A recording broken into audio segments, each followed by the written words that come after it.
כבוד נשיא המדינה, מר יצחק הרצוג, ונשיא ארצות הברית, מר ג'וזף ביידן. Please rise for the President of the State of Israel, His Excellency Isaac Herzog, and the President of the United States of America, the Honorable Joseph R. Biden.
קהל נכבד, כבוד נשיא המדינה, מר יצחק הרצוג.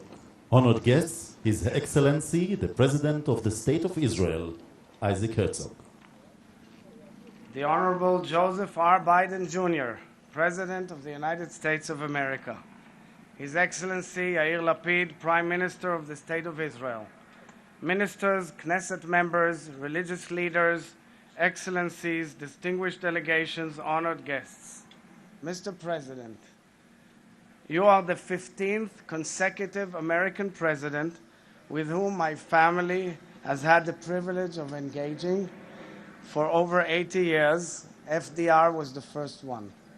I am so delighted to host you here in the heart of Jerusalem. As I said yesterday, Mr. President, this is a visit amongst family and old friends. You have been a faithful, lifelong friend of the State of Israel and the Jewish people. Your tireless advocacy of the enduring U.S.-Israel partnership in word and in deed has truly withstood the test of time.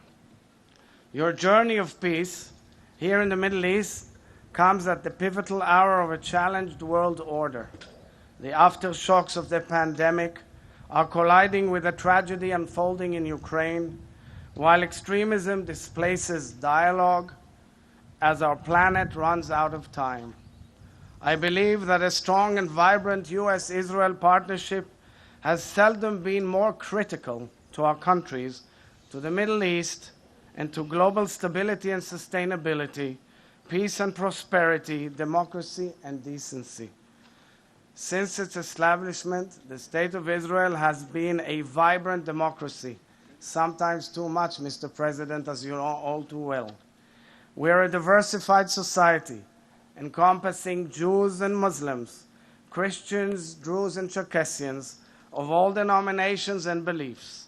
Some of their distinguished representatives are here with us today.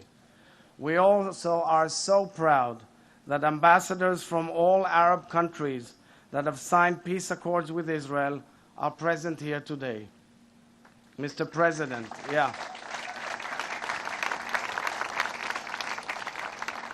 a strong and secure nation state of the Jewish people in the land of Israel is critical to the safety and future of the Jewish people.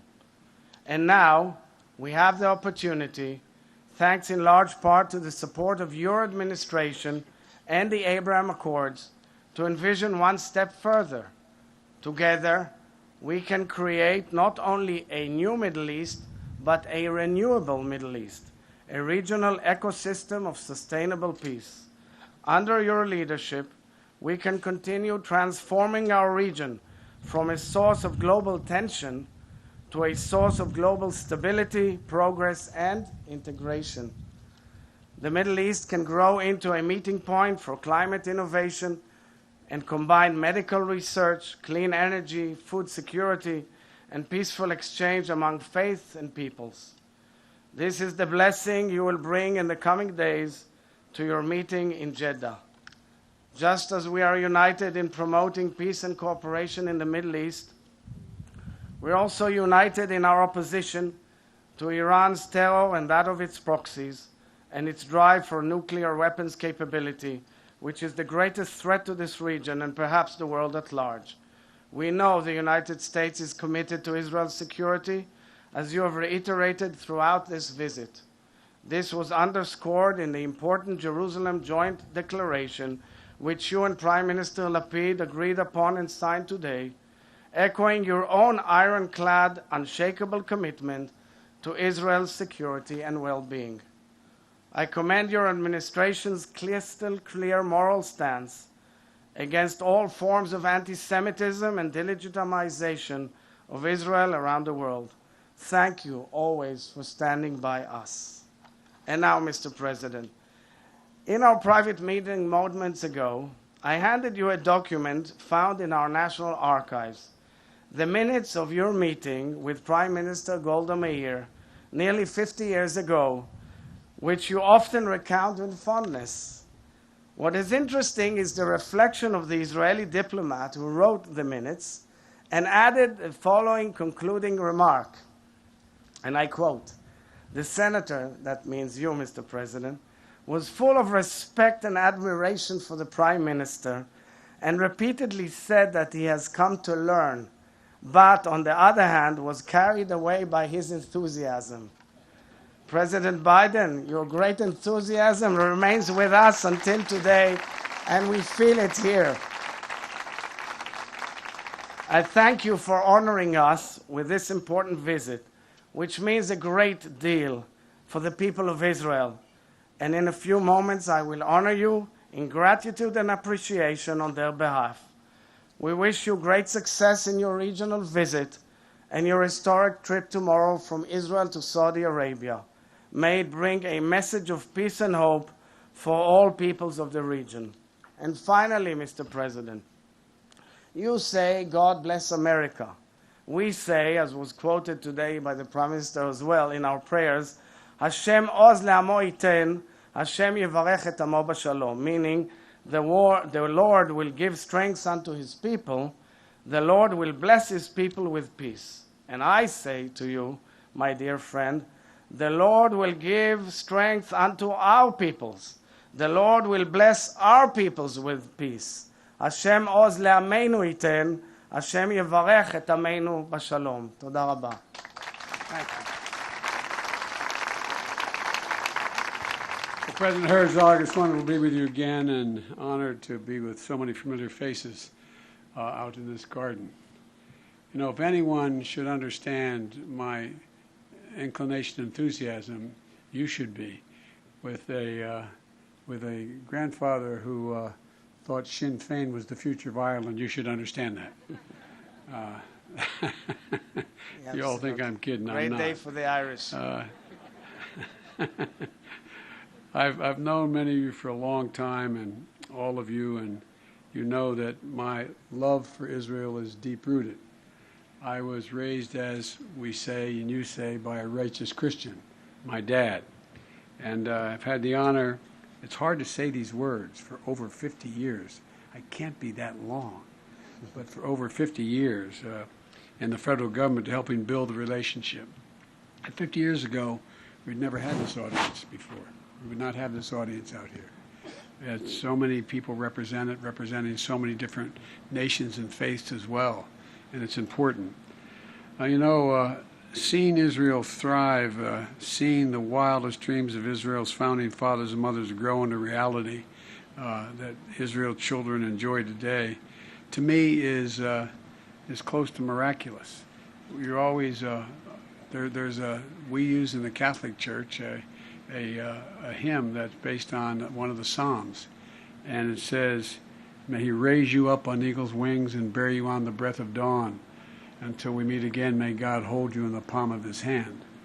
Well, every time I've come over these years, thank God, God seems to be holding us in the palm of his hand because we get stronger, not weaker. And to me, it's pretty miraculous. The Torah tells the story of the prophet who described the ancient Israelis as the people that dwell alone. And the Torah portion that will be read in services across the United States this week. You know, I know, President Herzog, that your uncle also wrote a book with that title. But as I look out on this proud, strong Israelis in the audience, at the nation that made the desert bloom and built the Iron Dome, I see people who are growing more secure, more integrated, more confident, and more have greater relationships with their neighbors. A nation that has forged peace before and can do it again. And a nation that will never dwell alone. Because as long as it's the United States, you will never, ever be alone. And as you know, there's still so much more work to be done.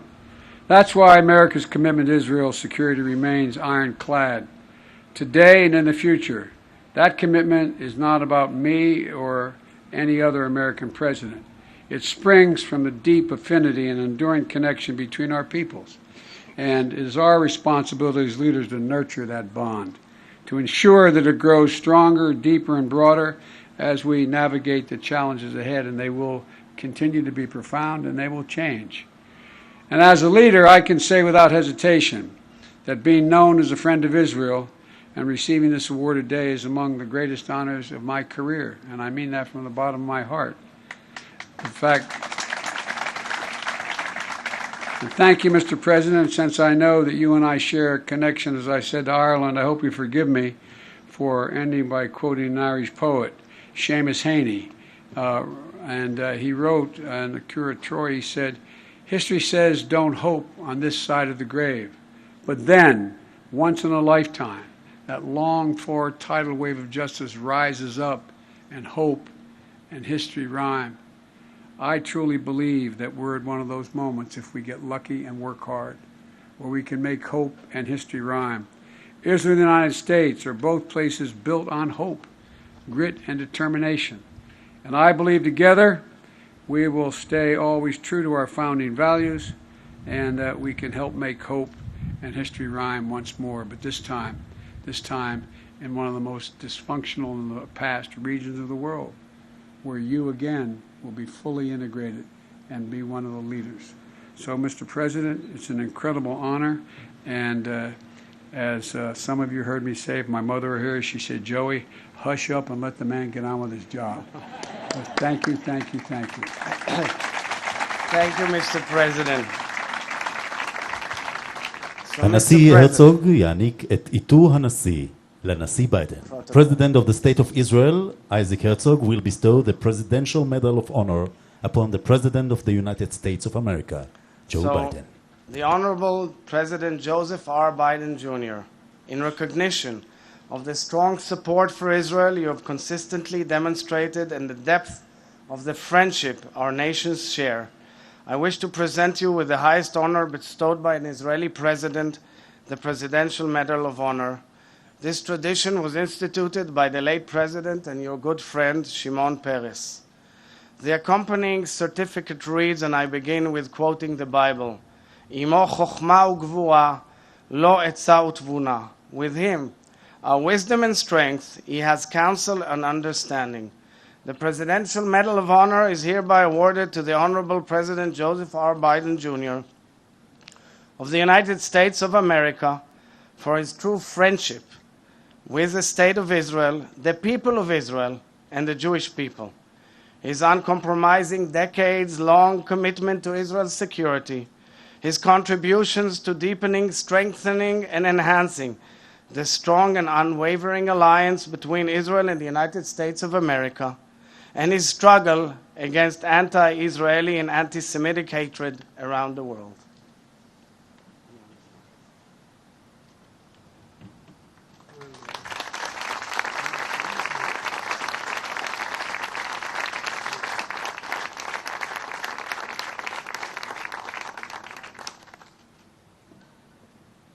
What a great honor.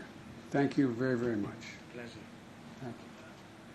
תודה לנשיא המדינה לנשיא ארצות הברית. Thank you, President Herzog and President Biden. ועכשיו, קהל נכבד, honored guest, לו יהי.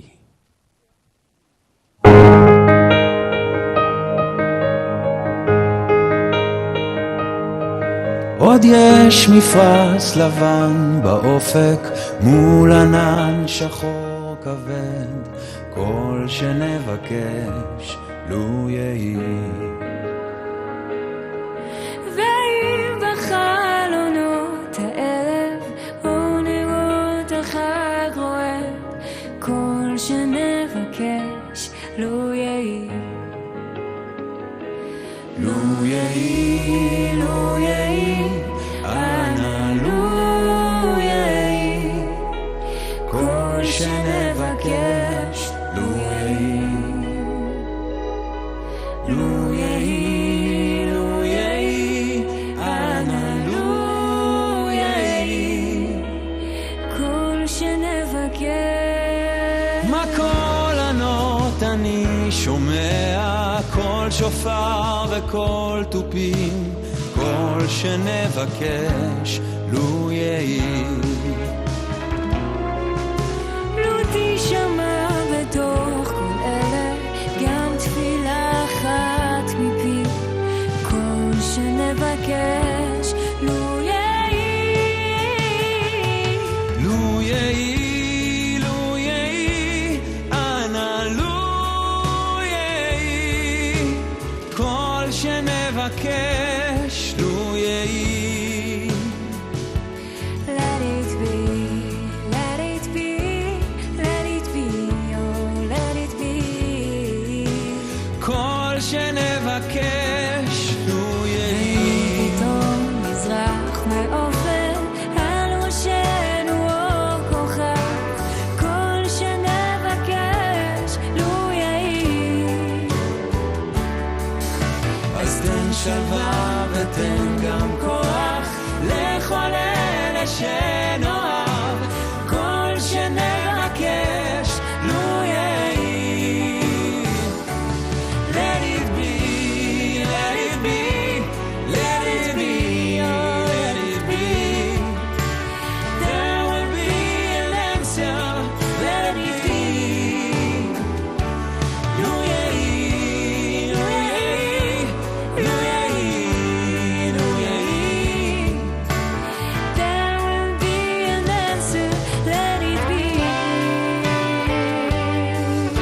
And when the night is cloudy, there is still a light that shines on me. Shine till tomorrow, let it be.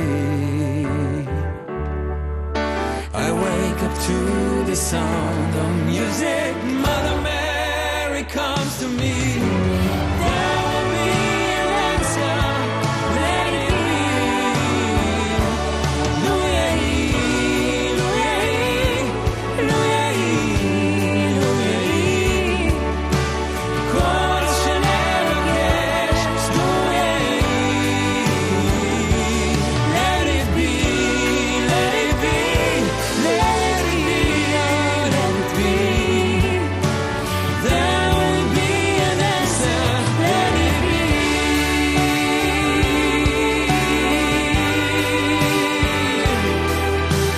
כל שנבקש לו יהי.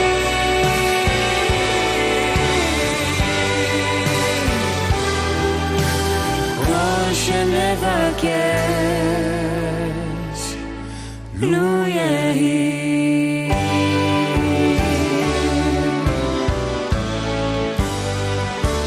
Let it be.